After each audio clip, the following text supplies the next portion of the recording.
मेरे प्यारे साथियों, नमस्कार, जोहार। आज हम सरहुल पर्व की चर्चा करते हैं। सरहुल यानी प्रकृति पर्व।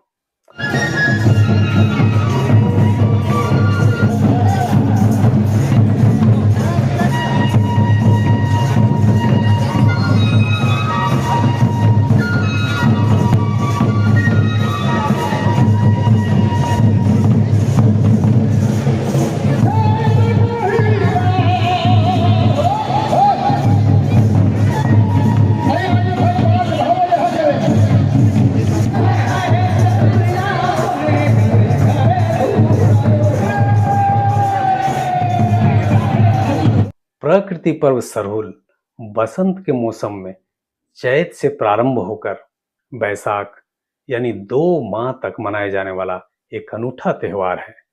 इस त्योहार में सामाजिक, आर्थिक और सांस्कृतिक तीनों का सामंजस्य एक साथ देखने को मिलता है। फूल काले मारले त्रिशूल, काले भाई काले मारले त्रिशूल, दिले सरई फूल काले मारले त्रिशूल, दिले सरई फूल काले मारले त्रिशूल।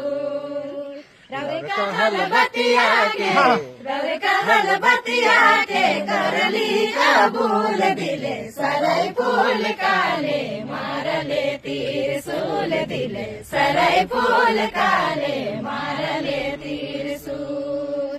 जो आदिवासी समुदाय सहित समस्त मानव समुदाय को प्रकृति के निकट लाने का सुंदर प्रयास है। जब सखुआ के पेड़ की शाखाओं से नए फूल खिलते हैं तो समझिए सरहुल का आगमन है। इन्हीं फूलों से ग्राम देवता की पूजा होती है और इतना ही नहीं, इन्हीं फूलों से पाहन और ग्रामीणों के बीच भाईचारगी और दोस्ती का संचार तो होता ही है। आदिवासी इलाका फूलों के पर्व सरहुल को मनाने के लिए बौरा उठता है।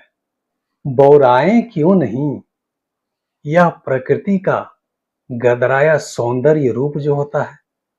हर वृक्ष, हर एक डाली पर फूल और नन्ही कोपलें उग आती है। ठूंठ में भी नाजुक कलियां फूट पड़ती है और सारा जंगल लहक उठता है। सखुआ और पलाश के फूलों और महुआ की लूहलू भरी भीनी भीनी सुगंध मन को सुकून प्रदान करती है। लोग खूब नाचते गाते हैं। सरहुल का गीत कंठों से फूट पड़ता है। मांदर की थाप, बांसुरी की सुरीली धुन और नगाड़ा की थिरकन को ताल देकर लोग झूमते हुए प्रकृति से अपने जुड़ाव और आत्मीयता का परिचय देते हैं। इस मदहोश भरी मनमोहक वातावरण में आदिवासियों का बसंत उत्सव कौन नहीं देखना चाहेगा।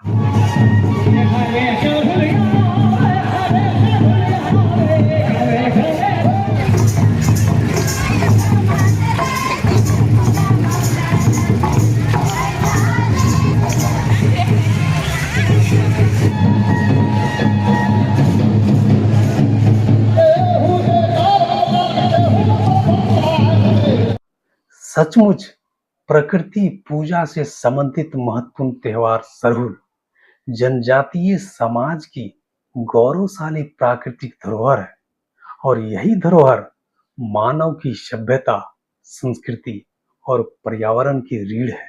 यही वजह है कि रचनाकारों ने अपने लोक रचनाओं में नदी, नाले, झरने, पर्वत घाटियों की श्रृंखला और सस्य श्यामली धरती की बेजोड़ कल्पना की है। इस अवसर पर पाहन आने वाले मौसम की भविष्यवाणी के साथ सभी जीवों के प्रति सुख समृद्धि की कामना करता है। दरअसल मानव जाति को प्रकृति के संग एकरूप होकर जीना सीखना सरहुल पर्व का मुख्य संदेश है, क्योंकि प्रकृति की रक्षा के बगैर मानव जीवन संभव नहीं है। प्रकृति की रक्षा के लिए आदिवासियों की सभ्यता और संस्कृति बहुत करीब से जुड़ी हुई है।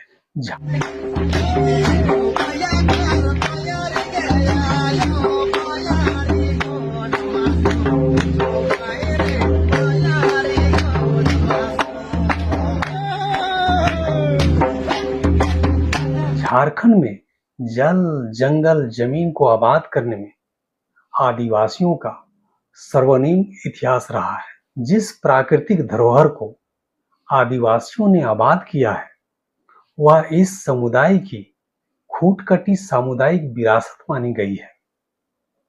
मगर मौजूदा हालात कुछ और ही बयां करता है, जिससे मन व्यथित हो जाता है। हकीकत है कि आदिवासी समाज प्राकृतिक छटा, खेतों, खलिहानों, जंगलों के बीच निकाय बुनाई, दातुन पत्ता कर प्रकृति के गोद में लंबे अरसे से क्रीड़ा करते रहे हैं। लेकिन आज झारखंड के गांवों की स्वच्छंदता और उसकी लोक संस्कृति में भारी बदलाव आया है, जो झारखंड के अस्तित्व पर प्रश्न चिन्ह बनकर खड़ा है। निचले स्तर पर लोकतंत्र को मजबूत करने के लिए ग्राम सभा को अधिकार देने की बात है, लेकिन पेशा कानून 1996 आज भी झारखंड में अबूझ पहेली बनी हुई है।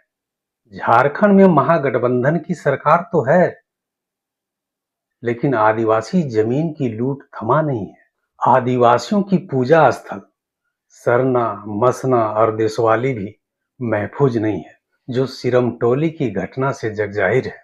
5वीं अनुसूची का उल्लंघन कर आदिवासी इलाकों में खनन कंपनियां लगाई जा रही है। राज्य सरकार बड़का गांव में कोयला खनन के लिए अडानी को जमीन देकर किसानों को बेदखल तो कर ही रही है, साथ ही खनन से वहां की साफ हवा, साफ पानी, चिड़िया, जंगल, खेती और खूबसूरत वादियां सब कुछ खत्म हो जाएगी।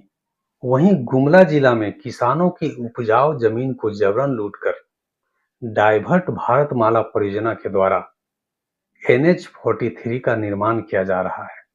समस्या और भी गंभीर हो जाती है जब आदिवासी समाज और संपूर्ण झारखंड बड़ी तेजी से औद्योगिकरण और शहरीकरण के प्रदूषण से प्रभावित है। आज झारखंड से सैकड़ों पहाड़ गायब हो चुके हैं और जो भी पहाड़ बचे हैं उनका सीना चीरकर नंगा किया जा रहा है। शहरीकरण ने पहाड़ के पत्थरों को दिन रात तोड़कर लहूलुहान कर दिया है। हजारों पेड़ पौधों की कटाई व राज्य में अवैध ईंट भट्टों से निकलने वाली धुएं और आयरन स्पंज फैक्ट्रियों से उड़ते काले धुलकनों ने पर्यावरण को प्रदूषित कर लोगों का जीना मुहाल कर दिया है। एक और जहां विश्व में नदियों को मानवीय संवैधानिक अधिकार प्राप्त है, वहीं भारत में झारखंड की लाइफलाइन कहे जाने वाली दामोदर नदी को बालू विहीन कर जल को प्रदूषित करने में कोई कसर बाकी नहीं है। विश्व के लिए तापमान में बढ़ोतरी बेहद चिंता का विषय है। प्राकृतिक संसाधनों के साथ अनैतिक बर्ताव मानव को जान देकर चुकानी पड़ेगी। इतना ही नहीं, कानूनी हथकंडों ने आदिवासी समाज और प्रकृति के बीच संबंधों को तार तार कर दिया है। पेड़ों की कटाई से न केवल ग्रामीण, सामाजिक, आर्थिक, सांस्कृतिक आधार नष्ट हो रहा है, बल्कि पर्यावरण संतुलन बड़ी तेजी से बिगड़ रहा है।